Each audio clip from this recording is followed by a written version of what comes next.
What is going on, everyone? Welcome to another very exciting episode right here on the Migardener channel. In today's episode, we're going to be doing something that has been so long awaited, so anticipated, that all of you have been asking me and begging me when it's going to be happening, and today is that day, and that's why I'm so excited. I know I'm usually excited, but today I'm more excited than I've ever been because we're going to be harvesting the giant crimson tomato. Now, I know this is not new news. We've already harvested one last year, but this one was grown indoors under grow lights in basically perfect conditions, as perfect as I could give them. And we have a ripe tomato. It also is really exciting because we're going to talk a little bit about seed distribution. For those of you that have been asking me for the past year, Luke, when are seeds going to be available? Seeds are going to be available sometime this year. I know that's kind of vague. I know it's probably not the exact news you were looking for, but sometime this year. With the seeds that we're going to get from the fruit that are on these plants, the plants are getting really loaded up. I'm actually really excited about how they're looking.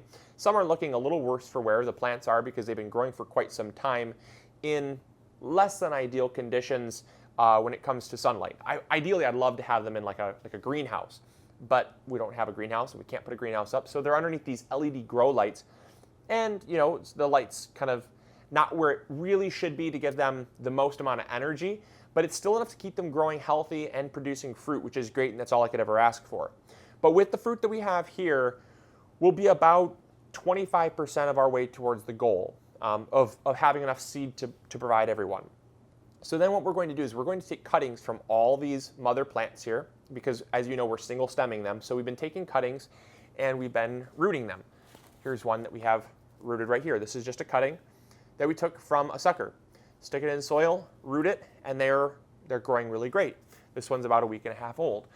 And what we're doing with those is we're propagating enough of them to put them up in a secure location, an undisclosed location that we've never shown here on the channel for security purposes. A lot of you know that we've had a lot of concerns over theft. We've had some people make theft threats, which is just ridiculous.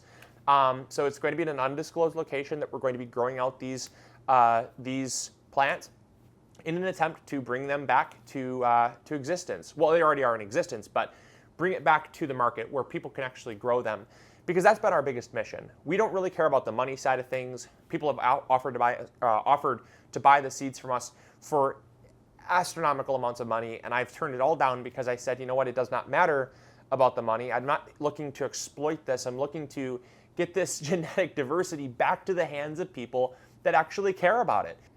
I learned something this year about this tomato that I had not known just out of ignorance, and that was that this tomato has a little trick up its sleeve. This tomato starts out pink. Okay, it starts out pink, and you might think it's ripe. It gets fully pink, and it waits about a week before making its transformation into the giant crimson that I was kind of expecting. So last year when I did a taste test, I tasted it at its semi-unripe form.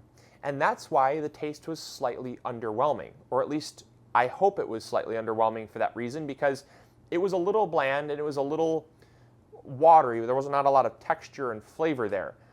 But this year, we let it set because I wanted to get fully ripe, because it could. In these conditions, I could let it set basically till it fell off the plant. And so I let it set. And what I found is that it turned absolutely beautiful. One of the most, and I say this so rarely because I don't want to toss around, using exact terms, but this is a definitive answer from me, that this was the most beautiful tomato I have ever seen. And I know beauty is in the eye of the beholder. I might also be looking through it with a little bit of a bias glasses on. I may be thinking of it for that reason, but from a subjective point of view, I can look at 100 tomatoes and I would probably come back to this one every single time. And so I'm going to show you what it looks like as we harvest it together, but I first want to show you what an unripe one looks like so you can just see the incredible contrast. I mean, normally when a tomato changes color, it's so incredible, because normally when a tomato changes color, it goes through a blushing phase, and that blushing phase then moves up into the tomato up to the shoulders and it finishes at the shoulders, but this doesn't. This actually blushes pink. The whole tomato turns pink, and then it re-blushes and the whole tomato turns the deepest, most incredibly crimson red that I think you'll ever see. And I really hope the camera shows even 1/10 of how beautiful it is, because it certainly doesn't always do it justice. I know that for a fact. But we're going to show you that now, and I'm just really, really excited about it. This is just such an incredible moment to be able to have even the ability to grow this out and to experience this has been a joy, and it's been a really fun journey. So coming over to this plant here, it's a little worse for wear. The sunlight is not on this side, so it's really stressed for light, and nothing is like the sun. So you get a little bit of leaf stress here. That's totally fine. It's not affecting the quality of the tomatoes at all, which are really nice size, by the way. But coming down here, you can see a ripe tomato. Try to get that in the sunlight there. You can see it turns just a really, the whole tomato is pink. The whole tomato. You know, you might think that that is ripe, and you might go ahead and pick it, but it does something, I'll tell you what, it does something incredible. So this is what it looks like when it's ripe. And I'm seeing on the viewfinder here that it's really not doing, it's just not doing the justice to this red that it deserves. But I'll tell you what, I have a picture up on Facebook where it's a little more, so it's a totally raw picture that I took, but it doesn't have as much glare where it's reflecting back. But the skin is just such a uniform red. It's just such a uniform red. And it's so incredible. This was the very first tomato that started ripening, and we're going to pick it together. Wow. There. Now you can really see the red. Now that we're out of the light and it's not glaring as much, like how beautiful. It's just so incredible. I mean, it's just beautiful. There's really nothing that can, I just cannot describe the red. It's so unique. It's such a different type of red. It's like a crimson red. I don't really know how to describe it. It's not like a red, like a, like a deep red that you get from like a beefsteak. It's not even remotely that type of red. It's that is a crimson red if I ever saw one. It's so pretty. It's just so pretty.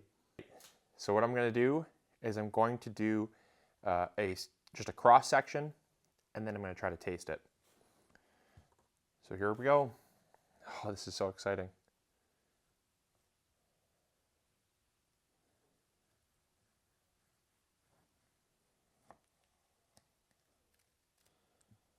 Wow. Oh, wow. That is really beautiful. You see, it's not quite like a beefsteak is, where it's just solid. There's a little bit of gel. Oh my gosh, and the smell immediately, just the fresh tomato smell that came off of it was so intense.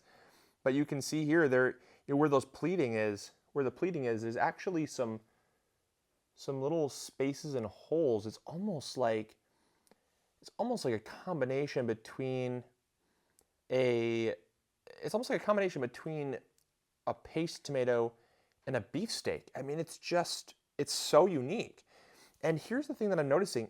It does have that almost like watermelon-like texture in the center that was there last year. I mean, this is just so remarkable. I mean, this is definitely a ripe tomato, but it almost has that like watermelon flesh texture to it that I was describing last year. And I'm just absolutely blown away. It's so unique. I've never seen a tomato like this before. All right, let's try it. Okay. Man, I love moments like this. Look how red that is. This is so much different from last year, and it's so much different from that pink that I showed you, and that's what I thought it was ripe. And everyone was saying that doesn't really look very crimson. Are you sure that it's the same, are you sure that it's the tomato that it should be? And I said, yeah, nothing's changed. So I was kind of shocked, to be honest, when I picked it, because I thought it was ripe, but it turns out it was far from it. It was about a week away from being ripe. All right, let's give this a shot.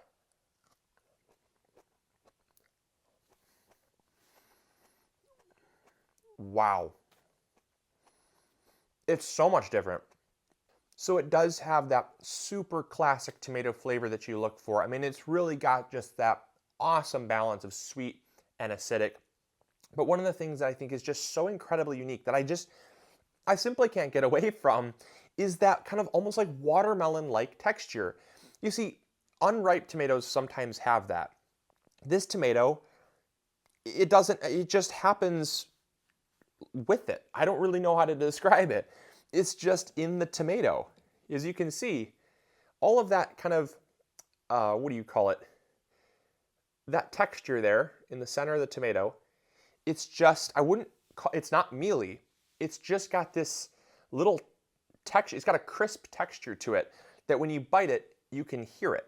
And it's just it's so unique. It's so different from anything I've ever tasted before because the texture makes so much of what we know as flavor. So if something has a different texture, you can dramatically change the difference of it. And since I've really never had a tomato that's crisp like that, it's got a really different flavor dynamic that I can't really put my finger on, and I love it. I really, truly do. It's such a unique tomato. Now, obviously, taste is totally subjective, and I want to warn you guys of that I really enjoy this tomato, and I would find myself growing this tomato as a really good slicing tomato or a really good sandwich tomato. But also, I think it'd make an incredible paste tomato for like spaghetti sauce or even ketchup, things like that, just because it really is lacking that water content that's usually found in a lot of tomatoes. So I think it's a great multi-purpose tomato. One of the things that has been brought up is something called genetic drift. What happens over time is genetics can change, even though it's still a tomato we know. What happens is if you grow that same tomato year in and year out and year in and year out, what happens is over time, really slight nuanced changes happen. And those minute changes over time, over the course of 85 years, can yield a tomato that, like, this might be the tomatoes that they were eating back in the day. I mean, this might be how all the tomatoes tasted 85 years ago. But because this tomato's only been grown out for 2 years since it was grown last, a lot has changed with the modern day tomato. And some of that might have been texture. You never know what changes over the course of 85 years when it comes to our preferences and what we select, because that really has a lot to do with it. You know, selective engineering has a lot to do with, I like this trait, I want to grow that trait out. I don't like this trait, I'm not going to grow that trait out. And so you never know. I mean, this might literally have been the thing that all of our grandparents ate. And this might have been the texture that they all came to enjoy 85 years ago or 87 years ago. And so what I really want to drive home is that this is a unique tomato, and it has a unique characteristic that might be appealing to some people and might not. I just think it's really unique. And since I'm a geek like that, I think it's just incredible. So I really am so appreciative of you guys for following along with this journey. And by no means is this series over. We'll certainly keep you all updated with how things are developing. I hope you guys enjoyed. I hope you learned something new. And as always, this is Luke from the Migardener channel, reminding you to grow big or go home. We'll catch you all later. See ya.